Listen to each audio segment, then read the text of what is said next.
You would be forgiven for wondering whether anything will ever change in the Middle East. In fact, the death and destruction in the Gaza Strip resemble scenes we have seen intermittently over the last 5 decades.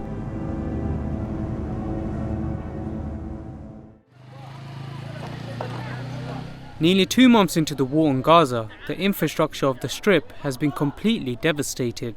Residents in the city of Khan Yunis line up at public water taps with bottles and buckets, filling them up with water.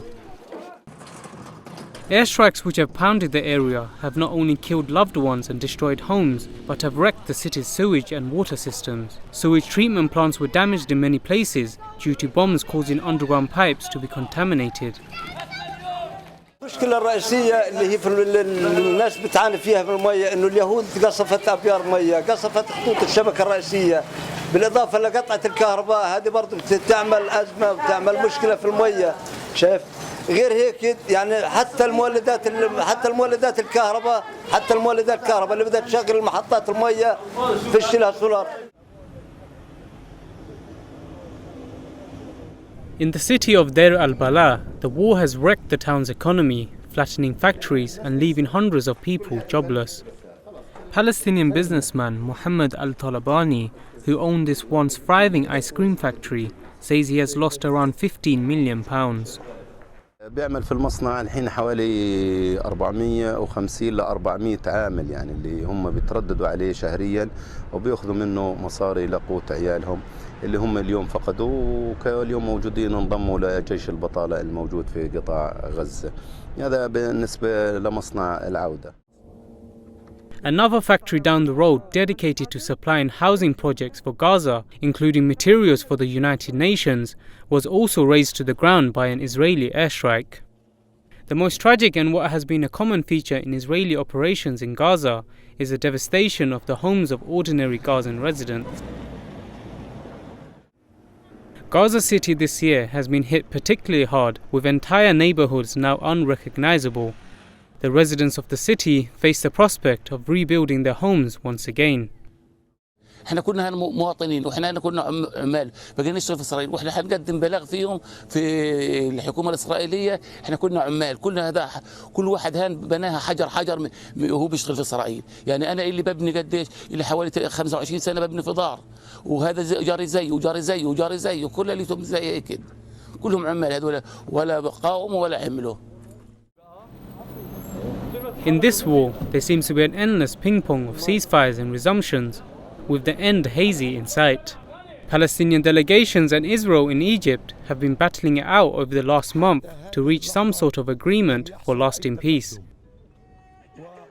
Sticking points have made the talks difficult, with the Palestinians' demand for the Israeli-Egyptian blockade on Gaza to be lifted and Israel's demand that Hamas be fully disarmed problematic. Israel has indicated that it would consider relaxing curbs on the movement of people and goods across the border, but it will be subjected to certain conditions. This would include the Palestinian Authority in the West Bank taking control of the administration of the borders from Hamas. Other proposals under discussion include reducing the no-go border zone in Gaza and increasing the offshore fishing area for Gaza's fishermen. Currently, Israel has restricted their reach to 3 nautical miles, which has prevented them from getting better, high-quality fish. The Palestinians also want the Strip to have its own air and seaports. In the midst of the various ceasefires that have come and gone, Palestinians and Israelis have been making the most out of the temporary lulls. Israeli residents living close to the southern borders flock to the beach, enjoying a rare day out with family. In Gaza, residents at a UN shelter in Beit Lahia got into the festive spirit as they were invited as guests for the wedding of couple Hiba and Umar. The compound was decorated with coloured balloons and large posters bearing the names of the bride and the groom. Riyad Sayed, the bride's father, was both in a somber but optimistic mood. بذل الوضع طبعا فيش حد ما يكون مبسوط يطلع عند بنته من بيت من ملجأ إيواء لملجأ إيواء أو لفندق. الحمد لله بس قدر الله ما شاء فعل يعني لازم الحياة تستمر. Relatives said the couple were due to marry next month, but the war cancelled many of their original plans. The bride's home was destroyed in an airstrike along with the white dress accessories and decorations she had bought.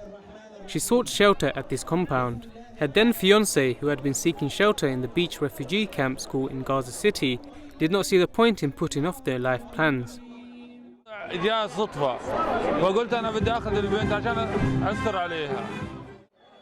The UN Agency for Palestinian Refugees contributed to the wedding expenses and invited the young newlyweds for 2 nights at a hotel.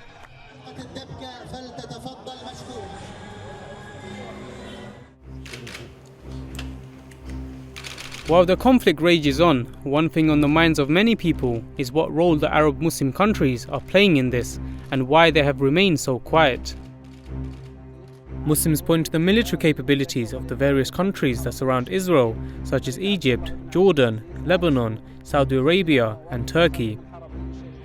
Cumulatively, these countries possess a military prowess of approximately 89 million soldiers, 11,000 tanks, 3,000 aircraft and 500 naval ships.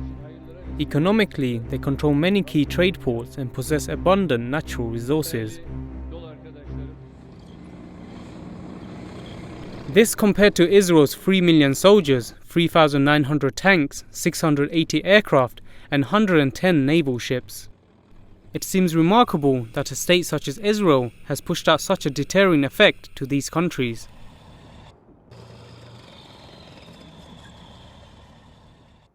Dr. Dawood Abdullah, who is the director of the Middle East Monitor in London, explained that it is more to do with political alliances than anything else.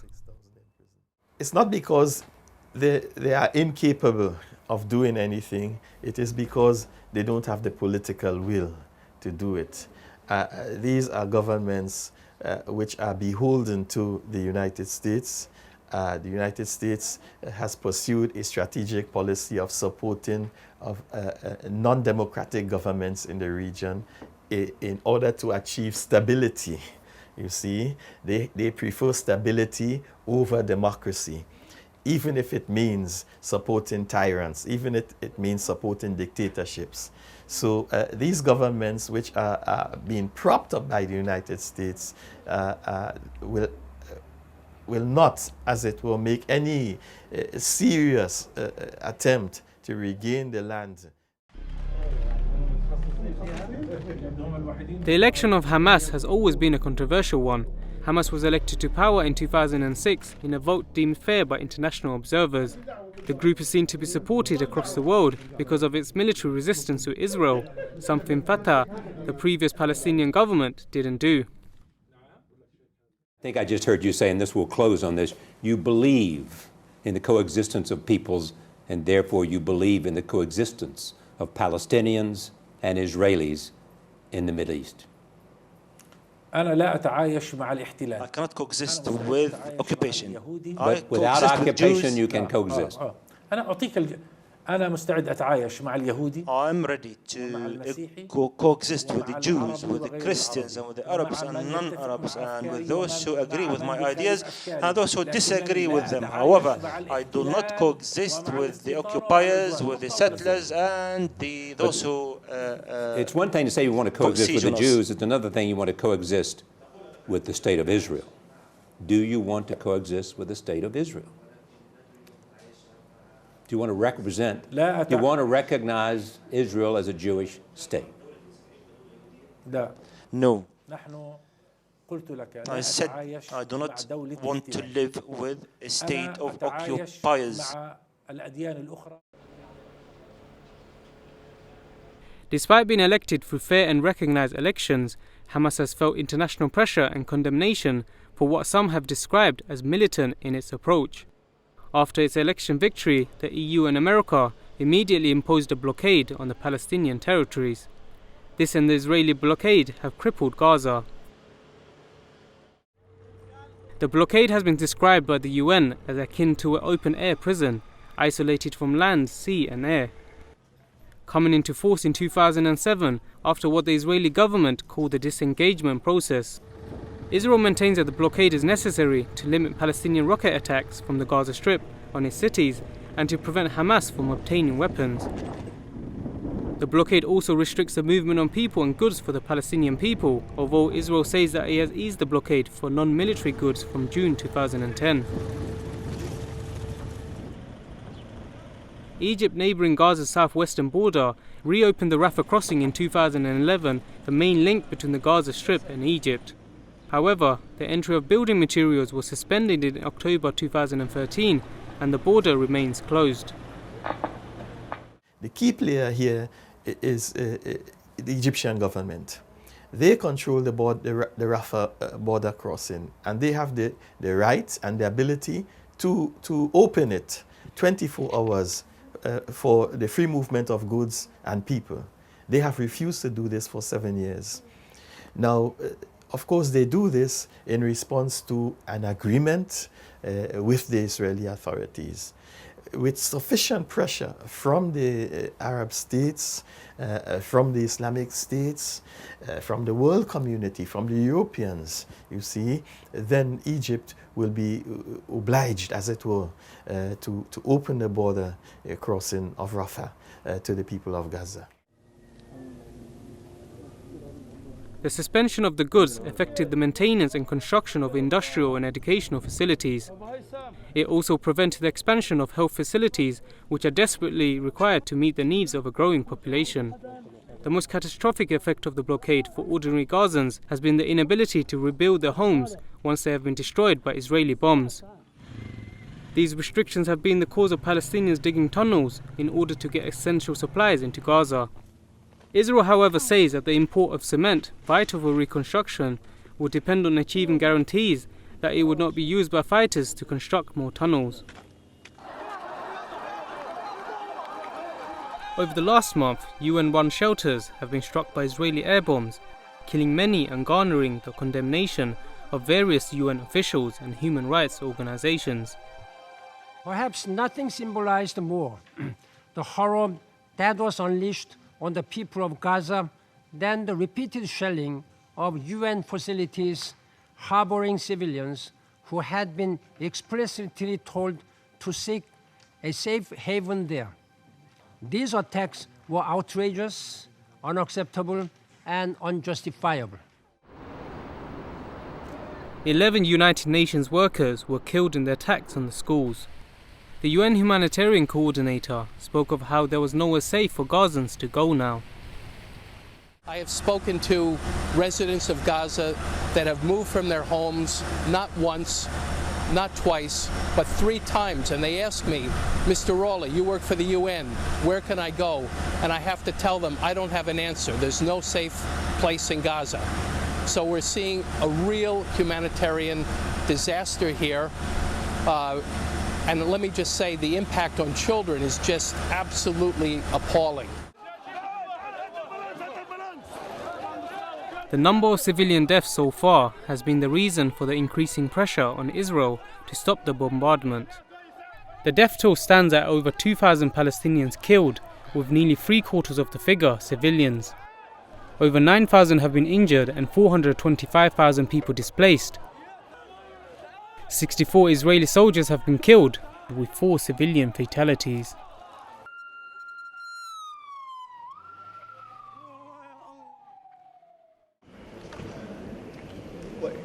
The United Nations announced this month that he had set up a new commission on Gaza to inquire about possible human rights violations and war crimes committed by both sides. William Shabas, a Canadian professor of international law, will head a 3-member panel tasked with reporting back with the findings to the UN Human Rights Council before March 2015. Israeli Prime Minister Benjamin Netanyahu rejected the move, saying that the committee's report had already been written ahead of time. מועצת זכויות האדם של האו"ם נותנת לגיטימציה לארגוני טרור רצחניים כמו חמאס ודאעש. במקום לבדוק את ההתקפות של החמאס על אזרחי ישראל ואת השימוש שהוא עושה בתושבי עזה כמגן אנושי, במקום לבדוק את הטבח שעושה אסד באזרחי סוריה, או את הטבח שמבצעים אנשי דאעש בכורדים. Hamas welcomed the creation of the commission. Israel launched its offensive on July the 8th after 3 Israeli teenagers were found killed in the West Bank. Prior to the offensive, Israeli forces carried out a large-scale search operation in the territory, arresting many Palestinians. Prime Minister Benjamin Netanyahu stated at the time that the objective of the offensive was to destroy tunnels in the Strip, which he says enabled Hamas to smuggle in weapons and to destroy Hamas's military capabilities. 7 weeks into the war, we have seen destruction beyond this.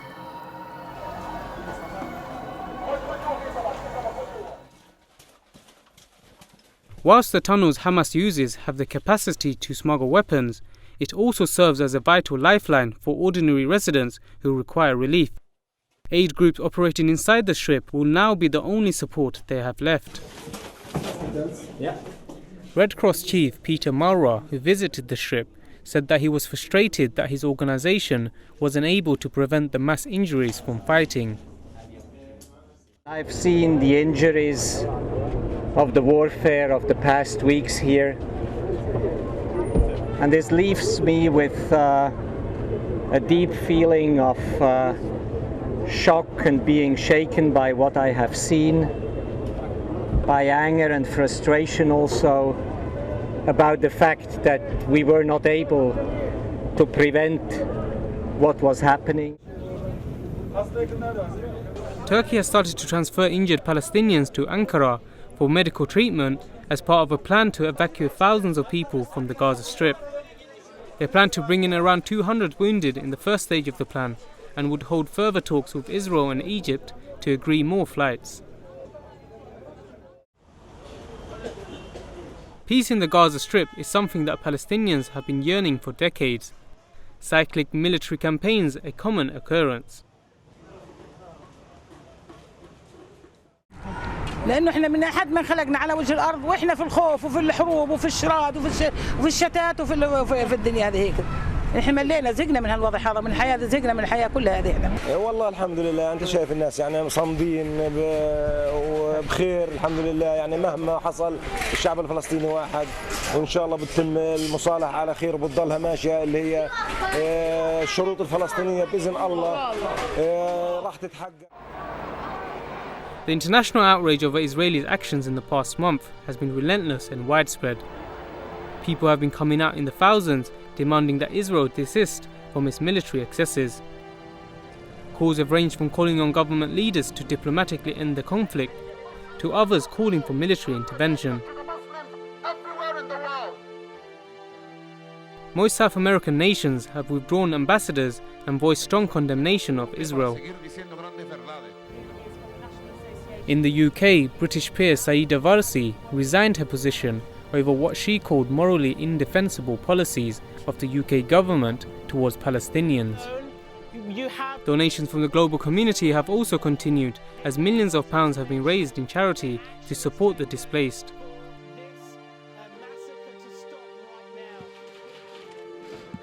The US, Israel's strongest ally, has reiterated its support for the state and its right to what it says is protecting itself. A pattern has emerged with these operations where we've seen thousands killed, be it in 2005, 2008 and there onwards. Is this likely to change? This pattern that we speak of is unlikely to change, as I said, because of the fact that Israel is protected by these Western powers, including Britain. You know, they speak about self-defense, that Israel has a right to defend itself. What about the Palestinians? When the Israelis, you know, experiment on the latest American weapons on a civilian population and kill, you know, 50 families, entire families wiped out, from grandfather to mother to, you know, all the rest. When 50 of those are eliminated, you know, and then, you know, you tell us that they don't have a right to defend themselves, then something is morally wrong here. There's something which is twisted, which is bizarre, which is incredibly, you know, evil. If the world does not pay attention to the same cycle of politics and the flexing of military muscle, the same violence that is taking place now will likely take place once again.